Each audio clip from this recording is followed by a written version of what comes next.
Welcome back. आप देख रहे हैं वन अपना फाइनेंस मिनिस्टर और चलिए शो का आखिरी पड़ाव जहां पर आपको बताएंगे कि कैसे बाजार की गिरावट का फ़ायदा हम आप निवेशक को तो कहते हैं उठाने के लिए, लेकिन फंड हाउसेस भी इसका फ़ायदा उठा रहे हैं।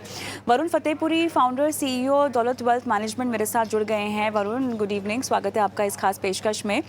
वरुण, पिछले 2 महीनों में जो बाजार में करेक्शन हमने देखा है, लगभग 26,200 से लेकर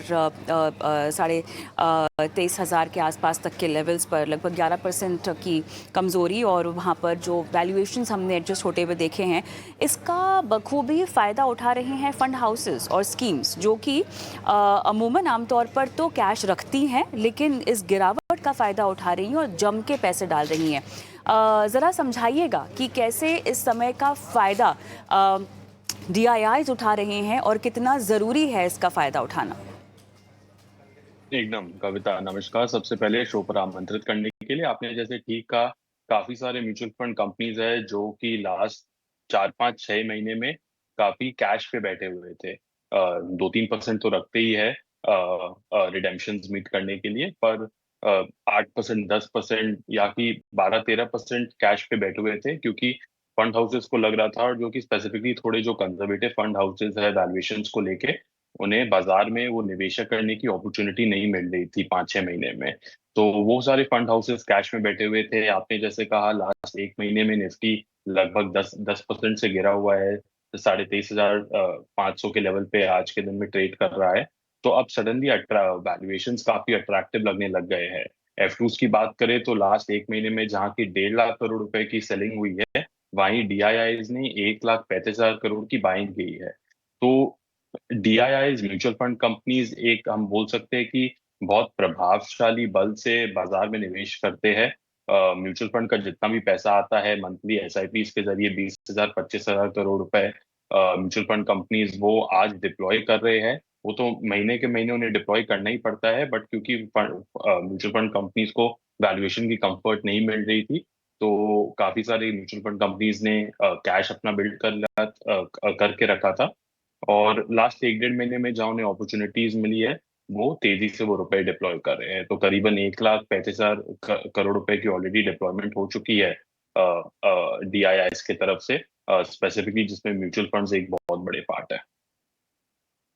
ऑलराइट, देखिए वरुण, बाज़ार की टाइमिंग को कोई भी प्रेडिक्ट नहीं कर सकता। बाज़ार में कब आपको एंट्री करनी है, कब वो एंट्री सही होगी, कब आपका एग्जिट सही होगा, ये कोई भी प्रेडिक्ट नहीं कर सकता, इंक्लूडिंग फंड मैनेजर्स। जब हम कहते हैं कि यहाँ पर फंड मैनेजर्स कैश कॉल्स ले रहे हैं या वो कैश पे बैठे हुए हैं, अमूमन ये किस तरह के बाज़ार होते हैं जब वो कैश पर बैठे होते हैं, और इस तरह के बाज़ार में जहाँ पर वो गिरावट का फ़ायदा उठा रहे हैं, इसका मतलब ये है कि कहीं ना कहीं फंड मैनेजर्स को लग रहा है कि आने वाली स्थिति बेहतर है। और क्योंकि फंड मैनेजर्स लंबी कॉल्स लेते हैं, तो उनके लिए पैसों को डालना सही वैल्यूएशंस पर बहुत ज़रूरी होता है। क्या इस ट्रेंड को एक रिटेल निवेशक भी क्या फॉलो कर सकता है? अपनी SIP शुरू कर दे, अपनी SIP बढ़ा दे, अपनी SIP को और डाइवर्सिफाई कर दे अलग अलग कैटेगरीज में, फंड मैनेजर्स की इस तरह की कॉल्स को देखकर, क्योंकि कहीं ना कहीं जो थोड़े से जागरूक निवेशक होते हैं वो इस तरह की छानबीन और खोज करते रहते हैं, इस तरह के नए आइडियाज़ की हमेशा लुकआउट पर रहते हैं। क्या कहेंगे आप उन्हें? नहीं, एकदम देखिए, अगर हम कहते हैं buy the dip buy low sell high की जो स्ट्रैटेजी है, राइट, अक्सर हमें पढ़ाया जाता है कि हमें वो स्ट्रैटेजी को फॉलो करनी चाहिए। पर जब बाजार में गिरावट आता है, वो एक्चुअली एज अ निवेशक आपका असली टेस्ट होता है कि वो डिप में क्या आपके पास उतनी सहनशीलता है कि आप बाजार में रुपए को निवेश कर सकते हैं कि नहीं कर सकते हैं। राइट, 3 4 सालों में हम सभी अपने आप को एक अग्रेसिव इन्वेस्टर मानते हैं, लॉन्ग टर्म होराइजन वाली इन्वेस्टिंग करते हैं, 100% इक्विटी एक्सपोजर चाहिए। पर अगर हम 4 से 6 हफ्ते की अगर फॉल को नहीं सहन कर सकते, तो वहाँ हमें कहीं समझना चाहिए कि मे बी हम 100% इक्विटी एक्सपोजर के लिए लायक नहीं है। आपका स्पेसिफिक पॉइंट जो है कि म्यूचुअल फंड कंपनीज आज के दिन में ये बाजार में रुपए निवेश कर रहे हैं, तो डेफिनेटली हाँ, वो एक साइन है कि उन्हें वैल्यूएशंस अब काफी बेटर नजर आ रहे हैं कंपेयर टू जो 3 4 महीने पहले थे।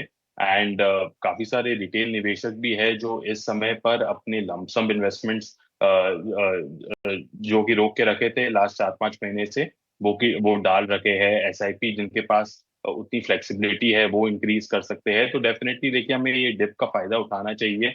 कहते हैं कि large cap at least as a segment काफी अट्रैक्टिव है, सपोर्ट लेवल्स जाके मीट कर रहा है 23,500 23,000 पे, एंड इससे फर्दर डाउनसाइड रिस्क उतना ज्यादा बनता नहीं है। तो डेफिनेटली ये एक अपॉर्चुनिटी है जहाँ की रिटेल निवेशकों को इसका फायदा उठाना चाहिए, and definitely keeping in mind आपका क्या रिस्क एपेटाइट है, आपकी गोल क्या है, उस तरह से एक आप डाइवर्सिफाइड पोर्टफोलियो ये टाइम पर क्रिएट कर सकते हैं। राइट वरुण, मेरे पास सवाल तो बहुत हैं लेकिन समय मेरा समाप्त हो चुका है आपसे पूछने के लिए। लेकिन बहुत बहुत धन्यवाद आपका, आपने समय निकाला और दर्शकों का मार्गदर्शन किया, उनको बताया कि कैसे बाजार में गिरावट में आपको डरना नहीं चाहिए।